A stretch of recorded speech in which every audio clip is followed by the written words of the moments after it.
오늘 하나님께서 우리에게 주시는 말씀은 사도행전 2장 43절입니다.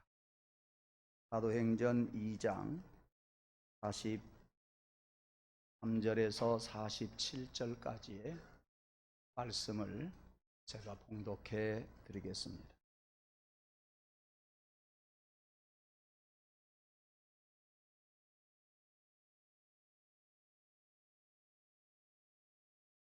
사람마다 두려워하는데 사도들로 말미암아 기사와 표적이 많이 나타나니 믿는 사람이 다 함께 있어 모든 물건을 서로 통용하고 또 재산과 소유를 팔아 각 사람의 필요를 따라 나누어 주며 날마다 마음을 같이하여 성전에 모이기를 힘쓰고 집에서 떡을 떼며 기쁨과 순전한 마음으로 음식을 먹고 하나님을 찬미하며 또 온 백성에게 칭송을 받으니 주께서 구원받는 사람을 날마다 더하게 하시니라. 아멘. 잠깐만요. 세대식 사람들을 일컬어서 교인이라고 하지요. 교인이라는 이름에는 또 다른 이름들이 많이 있습니다. 아시는 것처럼 그리스도인, 크리스찬 말이지요. 네. 그런가 하면 또 좋은 이름이 있어요. 성도, 성도라고 하는 아름다운 이름이 있습니다. 또 젊은 사람들은 형제, 자매 이렇게 부르기도 합니다. 근데 우리가 많이 부르지 않는 성도의 또 다른 이름이 있어요. 그것은 우리가 많이 불러야 할 이름이라고 생각합니다. 그 뭐냐? 권속. 가끔 부릅니다. 기도할 때 가끔 합니다. 권속이라는 말은 뭔 말이냐면 우리 국어사전에 나오는 이야기예요. 한 집에서 한 솥밥을 먹고 사는 식구, 한 솥밥을 먹고 사는 식구를 권속이라고 합니다. 그런가 하면 권속이라는 또 다른 의미가 있어요. 아내를 낮춰 부르는 말, 집사람입니다. 이 권속입니다. 이렇게 그 단어가 쓰입니다. 권속이라는 말은 좋습니다. 왜? 한 집에서 한 솥밥을 먹고 사는 식구이기 때문에. 거기에는 생사고락을 같이 한다는 의미입니다. 우리는 오늘 예수님께서 제정하신 성만찬 함께 생명의 떡이신 예수 그리스도를 먹고 우리의 생명이신 예수 그리스도의 피를 나누고 느끼는 성만찬 예식을 거행하려고 합니다. 그러한 우리들에게 간절히 바라는 것은 우리 성도들 간에 권속이라고 하는 사실을 오늘 확실히 알고 돌아가시기를 바랍니다. 우리는 한 집안에서 한 솥밥을 먹는 권속이라고 하는 것을 여러분들이 오늘 기회에서 확실하게 알고 고백하고 성찬에 임하고 돌아가시기를 바랍니다. 한 공동체, 한 솥밥을 먹는 공동체 정말 중요합니다. 예, 왜 중요하냐? 거기에는 차별이 없어요. 부부가 무슨 차별이 있겠어요? 부모와 자식 간에 무슨 차별이 있겠어요? 없어요. 없습니다. 세상에서 가정과 같이 차별이 없는 그런 곳은 없어요. 네. 이 집과 저 집 차이가 많습니다. 빈부 차이가 있어요. 이 나라와 저 나라, 후진국, 그리고 선진국 차이가 있어요. 이 지역, 저 지역 많은 차이가 있어요. 가정만큼은 차이가, 가족들끼리는 차이가 없어요. 생사고락을 같이 합니다. 함께 울고 함께 웃고 그리고 살아갑니다. 우리는 오늘 성만찬을 통해서 예수 그리스도의 살을 먹고 예수 그리스도의 피를 마시는 한 영적인 가족임을 느끼면 좋겠어요. 우리는 한 권속임을 여러분들이 고백하고 살아갈 수 있기를 원합니다. 시간 관계상 많은 말씀은 못 드리고요. 한 가지 예화를 통해서 함께 은혜를 나누고자 생각합니다. 1990년대 미국의 빌 클린턴 46대 대통령이 이라크를 공격하기 위해서 이스라엘을 갑니다. 이스라엘에 갔을 때 이스라엘의 총리가 이 빌 클린턴을 데리고 어디로 가느냐면 마사다라고 하는 요새로 올라갑니다. 지금부터 15년 전에 저도 거기를 다녀온 적이 있습니다. 440m, 높다면 높고 낮다면 낮은 산이지요. 풀 하나 없습니다. 나무 하나 없습니다.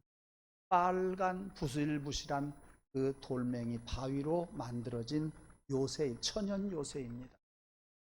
거기를 올라가서 가다가 보면 많은 교훈할 것들이, 박물관도 아닌데 몇 가지 놓고서 보고 가게 합니다. 설명을 합니다. 이스라엘 나라 초등학생들이 반드시 그 요새를 꼭 가야 초등학교 과정 속에서 그 과정을 거쳐야 하는 그러한 요새이지요. 여기처럼 전쟁에 대한 처절한 이야기가 있는 곳이 없어요. 우리 전쟁 역사 속에서 이 마사다 지역의 전쟁이 우리에게 많은 교훈을 주고 있기에 이스라엘 사람들은 초등학교 학생들을 반드시 데리고 가서 교육을 시키고 내려오도록 되어 있습니다. 거슬러서 AD 66년으로 올라가서 우리는 이야기를 해야 합니다. 로마가 이스라엘을 공격합니다. 앞 시간에 모든 땅을 점령을 당했는데 960명 이스라엘 사람들이 어디로 가느냐? 바로 마사다 요새로 올라갑니다. 그 요새에 올라가서 보니까 이스라엘 사람들이 이스라엘 땅 모두가 다 점령이 되었고 그 요새만 지금 점령이 되지를 않았습니다. 그네들은 거기에서 함께 죽고 함께 살자고 다짐을 했어요. 여러분, 그 요새 산 꼭대기에 무슨 경작할 땅이 얼마나 있겠습니까? 그럼에도 불구하고 그들은 거기에서 조그마한 땅에서 함께 농사를 짓고 함께 밥을 먹고 함께 살았습니다. 자그마치 960명이요. 로마 군인들이 이스라엘 땅을 다 점령했습니다. 플라비우스라고 하는 사령관이 15,000명을 데리고 이 마다사 요새를 점령하려고 하는데 길이 없어요. 왜? 거기 가서 보면 산이요 비스듬하게 있습니다. 그러니까 이 요새에서 적군들이 오는 것을 사방에서 늘 볼 수가 있어요. 재밌는 이야기는 무기가 없을 때는 물을 끓여가지고 갖다가 뿌려버립니다. 그러면 올라올래야 올라올 수가 없는. 총이 있습니까? 할 정도 있겠지요. 조금 더 연상해 보면 화살을 쏘았을까? 네. 그러니까 로마의 사령관 플라비우스라고 하는 사람이 어떤 꾀를 내느냐면 거기다가 토성을 쌓기 시작했어요. 어디까지? 460m까지 440m까지 올라갈 토성을 쌓는데 그 토성을 쌓는 기간이 5년을 걸립니다. 요새에 올라갔던 960명은 그것을 바라보면서 언젠가는 우리가 붙잡히리라는 생각을 했겠지요. 이제 내일 모레면 마사다 요새와 적들이 쌓았던 그 토성이 맞닥뜨려지게 됩니다. 그들은 긴장하지 아니할 수가 없었지요. 그때 960명의 많은 사람들 가운데 지도자 벤 야이르라고 하는 사람이 있었는데 그가 말하는 내용은 오늘날까지 전쟁에서 남겨놓은 유명한 말이 됩니다. 한번 들어보시기 바랍니다. 여러분, 우리는 중요한 결단의 순간에 와 있습니다. 내일이면 로마군은 우리가 있는 곳을 점령할 것입니다. 우리는 노예가 될 것입니다. 우리 청년들이 생포되어 고문의 고통을 당하는 모습을 우리가 보아야 할 것입니다. 남편들은 자기 아내들이 붙잡혀가서 거칠게 다루어지는 것을 보아야 하고, 자식들의 그 초롱초롱한 눈방울은 아빠 나 좀 어떻게 해줘요 소리치면서 끌려가게 될 것이다. 그러면 죽든지 아니면 노예로 전락하든지 할 텐데 우리가 어떻게 해야 되겠냐?